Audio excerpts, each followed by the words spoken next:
Hello guys, I've been playing quite a few games so far and I literally gotten so many audiences, if you know what I mean.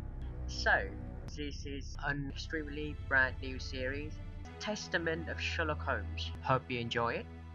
Well, let's begin. Let's play a new game. New game.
Ow!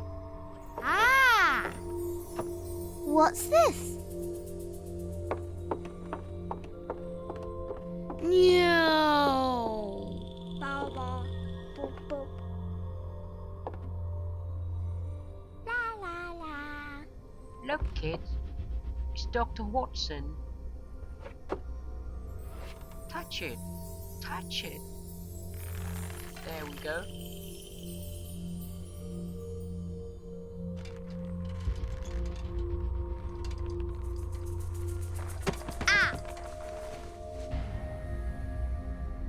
Ooh! What have you found?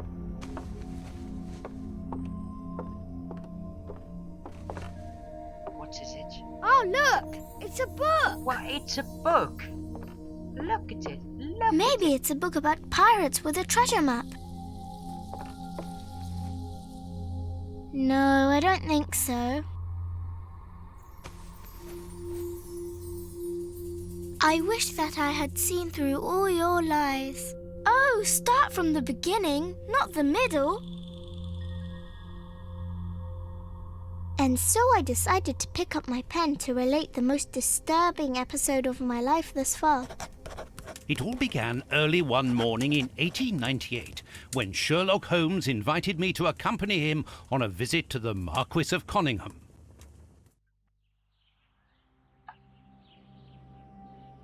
We are here. Back to the past. Watson, my dear fellow, we can now go and inform the Marquis that we have found the Samoan necklace, and very much faster than Inspector Baines, too, which pleases me. Have you really solved the theft, Holmes? And so quickly? I have indeed, Watson, and believe me, it was completely unnecessary to spread out all over London, as our friend Baines thought was best. He likes to boast that his methods are equal to mine, but once again the outcome has contradicted him. After all these years of accompanying you upon your investigations, I thought that by now I should be reasonably capable of following your train of thought. But in this particular case, I must admit that I don't understand anything at all. Ah, you see, but you do not observe, Watson. There lies the difference. It is a matter of course. A matter of course? In the middle of the night, when everyone is fast asleep, the service bell within that room rings out and alerts the servants. They dress quickly and come running, but the door is locked and there is a strong smell of burning from within. A few seconds later, the master of the house himself, the robbed Marchioness's husband, the Marquis of Conyngham, arrives and unlocks the door using the sole key. A fire has started inside the room, but they have managed to arrive in time to put it out. It is at that moment that the Marquis realizes that the famous Samoan necklace, which had been safe within its glass cabinet only a few hours earlier, has now disappeared. In order to explain, let us confirm my theory before the arrival of Inspector Baines.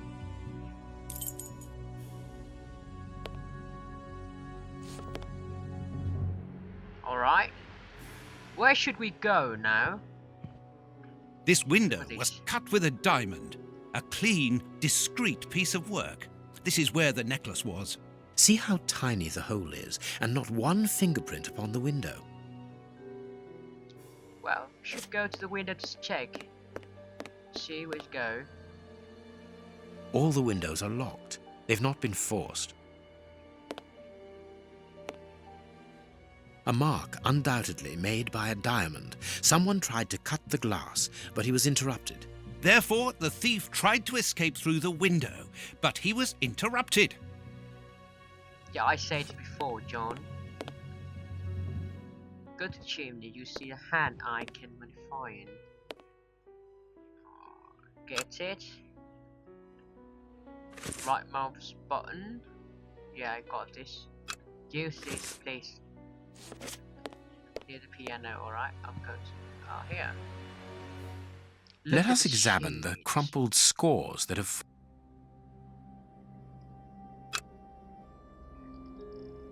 These sooty prints were left by a tiny hand. I don't understand why these music scores are covered with soot. Wow. This is the first person view. Shit. Oh, here.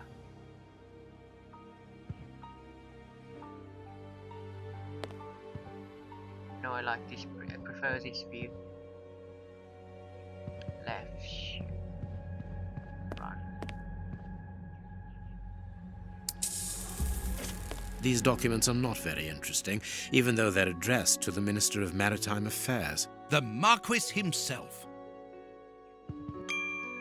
These documents are not very... The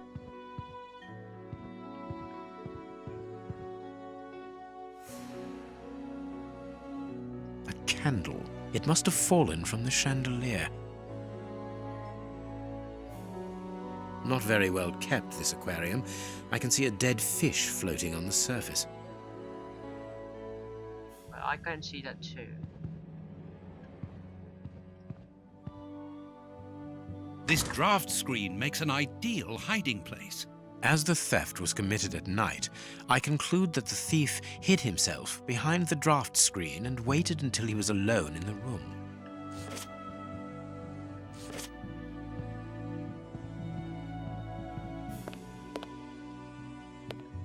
Heading towards his chosen escape route, probably the window, the thief knocked over the stool, which then caught fire. But why didn't he try to put the fire out at once?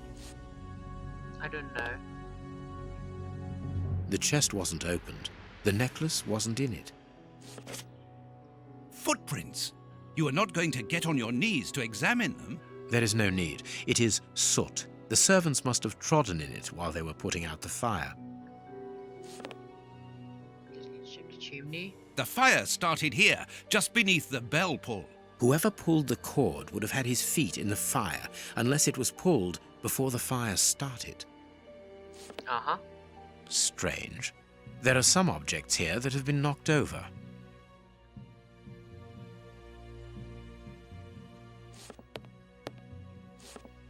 What do you think, Holmes? Let us search the room before the police get here. We might throw some light onto all this.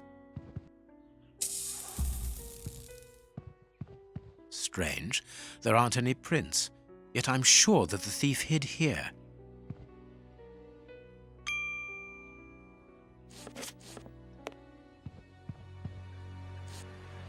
With the door first. When the servants arrived at the door, having been alerted by the bell, they saw evidence of the theft and the fire, but they didn't see the thief. This door is very hard to force. The Marquis is the only person to have the key. The thief could not get out through here until eventually, when the door was opened by the servants. Ah, Mr. Holmes, you're already here. Good morning, Inspector. You've arrived just in time. Scotland Yard arrives like the cavalry, always in the nick of time. Ah, but I know that satisfied expression, Mr. Holmes. Have you already solved the case? It's possible. We have retraced the thief's rather unusual footsteps. He is a true acrobat. But what I cannot understand is that when the servants entered the room, there was no one to be seen. An acrobat, perhaps, but an invisible one? I do not think so. The only explanation is that the thief escaped before the servants arrived. I don't know how, but there is no other way. Half a point for the doctor, nil for the inspector. I am pleased to see that you find the situation amusing, Mr. Holmes. Very well then, explain. Dr. Watson was correct when he mentioned acrobatics, but he is mistaken about the nature of the acrobat. As for you, Baines, you're quite incorrect, as the thief was in the room when the servants entered. Explain, for heaven's sake, Mr. Holmes. Watson, how could a thief be missed in the middle of 8 men? I don't know. Because he is very small? Stop teasing us, Holmes. Exactly, because he is small and remarkably agile. You're thinking of a monkey? And a trained monkey at that, without a doubt, a Leontopithecus rosalia from Central America. The animal had been hidden inside the room for several hours, calmly awaiting the signal from his master. Once night had fallen and the room was empty, a high-frequency whistle alerted the monkey that it was time to begin the procedure for which he had been trained.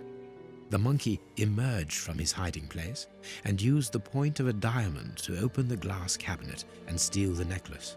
He headed across to the window by the chimney, but knocked over the stool, which in turn knocked aside the fire guard and started the fire. The frightened monkey jumped from the chimney by swinging from the bell pull, thus alerting the house servants. He then went to the window and began to use his diamond to cut a hole, but was interrupted by the staff trying to gain entry via the door, and he panicked again.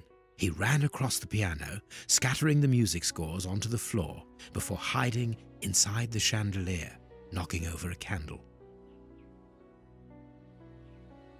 Finally, the servants and the Marquis entered the room, leaving the door open while they put out the fire.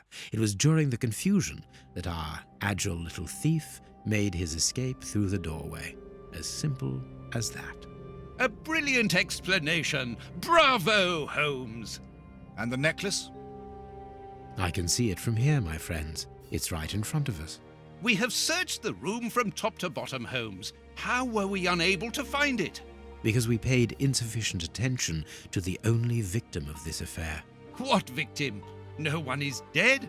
Yes, Watson, a poor goldfish whose destiny was to die, crushed by one of the most precious necklaces in England. The aquarium is just beneath the chandelier. I understand. The little monkey had likely hung the necklace around its neck and lost it when he leapt from the chandelier.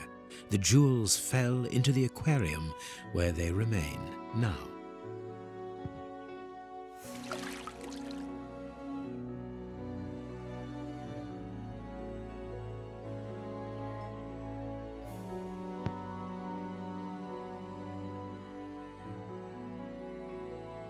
Marquis, here is your necklace, intact, just a little wet.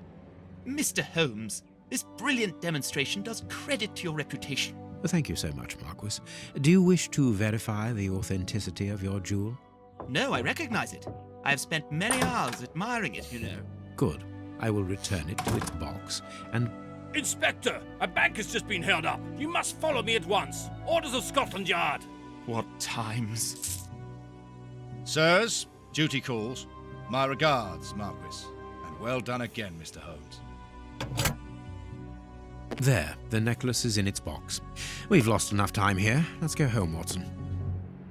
Ah, very well, as you wish. A good day to you, Marquis. With pleasure, gentlemen. And once again, thank you.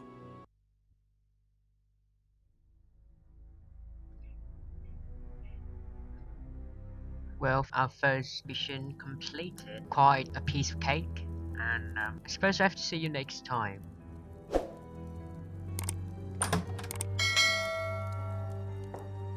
This morning's newspaper.